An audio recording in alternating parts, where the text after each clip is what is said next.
Eh bien, salut à toutes et à tous et bienvenue sur iPad.fr pour l'aperçu vidéo de iBooks Author, le nouveau logiciel d'Apple qui permet de créer de véritables livres interactifs sur iPad. C'est plutôt intuitif et c'est justement une bonne occasion de voir un petit peu la symbiose entre les deux univers, entre le Mac qui permet de créer et l'iPad qui permet d'utiliser le manuel. Alors, on va déjà voir un petit peu. Donc, l'application se récupère sur l'App Store. Elle est gratuite. Et elle permet donc d'accéder à 6 templates de base, à savoir contemporain, moderne, éditorial, qui donneront plus ou moins une influence sur le style de l'ouvrage. Alors on va se lancer dans le contemporain, pourquoi pas, ou voilà, on va mettre choisir. Et voilà. Alors à partir de là, on a un logiciel vraiment très simple d'accès qui permet de... Bah regardez, on va tout simplement choisir un titre ici. Hop, bienvenue sur ce livre. Voilà. Je viens d'éditer une des pages de mon livre. Alors, la petite description. Nous sommes en train de faire un test vidéo. Voilà, par exemple. On peut très bien changer l'image de fond par quelque chose de plus neutre ou qui serait en symbiose comment dire, avec notre livre. Alors là, on va rester dans le thème de l'espace ou peut-être aller chercher une image sur Internet, pourquoi pas. Alors, on va passer par Google.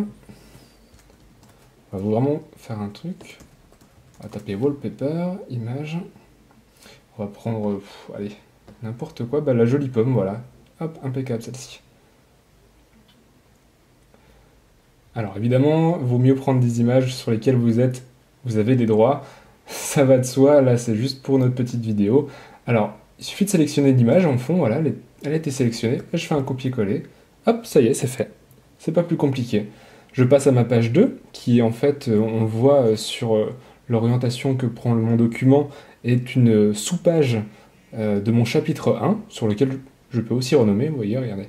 Hop, on va appeler ça hop, découverte du livre. Voilà. On arrive sur notre page, notre sous-page. Donc là, c'est pareil, on a accès à des modifications de texte. On va évidemment pas tout modifier, mais le principe est le même, à savoir les images, les titres. On peut glisser des vidéos, on peut glisser des images, enfin d'autres images et les agencer un petit peu comme on veut. Il y a une fonctionnalité qui m'a plutôt surpris, alors vous allez le voir, c'est les graphiques. Alors on va par exemple créer un graphique. Là on a des valeurs standards, je laisse telles quelles, mais on peut les éditer pour évidemment mettre nos propres données. Et je déplace mon graphique comme je l'entends sur mon document. Alors par exemple je trouve qu'il est très bien comme ça, hop, je le laisse là. Et là on a une petite fenêtre 3D. Alors c'est un petit peu le summum qui permet de déplacer notre graphique et de l'orienter comme on l'entend pour lui donner différentes vues. Et c'est plutôt bien foutu, vous voyez, là je vais essayer de le baisser un peu, hop, voilà, hop. Et donc là on a installé notre graphique sur lequel on pourra évidemment customiser les couleurs et d'autres éléments. Alors en parlant de couleurs, voilà, on a accès à un panel assez riche, on va mettre du rouge ici, par exemple, pour que ça aille avec le haut de l'image. Et on peut évidemment continuer comme ça, à faire des pages, on ferme cette sous-partie-là, on va faire ajouter d'une page, alors soit un chapitre complet, ou une préface, mais on va justement voir la préface. Donc ça revient sur le même thème. Ceci est une préface. Alors hop, voilà, je ne sais pas si c'est écrit exactement comme ça, on va regarder pour pas faire de bêtises, oui c'est ça. Donc ceci est une préface. Titre du livre, alors là c'est pareil, donc c'est notre cover, notre couverture. On peut par exemple marquer l'auteur. Voilà, l'auteur. Le titre, c'est un beau livre. Ah, c'est un beau livre, on va le dire. Voilà. On peut évidemment, pareil, changer l'image de couverture et associer une vidéo qui, elle, sera lancée au tout début du livre. Et on peut évidemment faire plein d'autres choses, mettre des musiques ou plus. Alors, il y a une fonctionnalité, alors, on va juste voir les données médias. Donc, accès à des photos, hein, pour éviter des photos personnelles, on va prendre voilà, un avion, un encart d'avion, qu'on va pouvoir glisser n'importe où, hop, par exemple sur ce diapo-là. Voilà, j'ai changé mon image de fond. J'aurais préféré peut-être l'agrandir. Voilà, c'est quelque chose qui est simple d'accès, qui permet vraiment de créer un livre pas nécessairement sur le thème de l'éducation, mais sur tout ton univers, vos passions, etc. Et ceci très facilement. Alors là, on a fait notre livre, bon, grosso modo, et il y a une fonctionnalité qui me plaît beaucoup. Alors vous allez le voir, l'iPad ici à gauche est relié à notre MacBook avec le câble iTunes, et on peut lancer un aperçu. Et c'est parti. Donc il faut bien veiller à ce que iBooks soit lancé comme l'état actuel. Et notre livre va se lancer. Hop, il apparaît. Et voilà, on retrouve évidemment notre bouquin avec notre préface. Alors, pourquoi on n'arrive pas à changer de page? Voilà, il fallait revenir en arrière. Donc on a plusieurs pages. Et voilà notre fameux graphique. On peut évidemment copier-coller notre texte, interagir avec. On peut zoomer hein, comme sur un livre normal. On revient à notre introduction. Et voilà, ça nous a créé un fichier spécial Mac, enfin spécial iPad qui s'appelle un... Alors on peut l'enregistrer, par exemple ici sur notre ordinateur. C'est un nouveau fichier, ça s'appelle un IBA, le format exact. Et ça nous fait un nouveau fichier pub au final pour la tablette.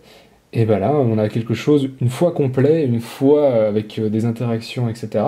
On a quelque chose qui peut être soit gratuit, on peut le mettre en vente, ou le mettre en vente pardon, sur l'iBook Store. Voilà. Sachant que vous êtes libre de mettre le prix que vous désirez. Et il faut juste faire quelques démarches auparavant auprès d'Apple pour obtenir le statut d'éditeur, à savoir régler annuellement un abonnement forfaitaire qui est aux alentours de 79 €, si je ne dis pas de bêtises, 69 €. Enfin, c'est le même principe que pour publier une application sur l'App Store. Eh bien, voilà, je pense qu'on a fait un petit peu le tour. Voilà, donc là, je vous montre juste une autre chose.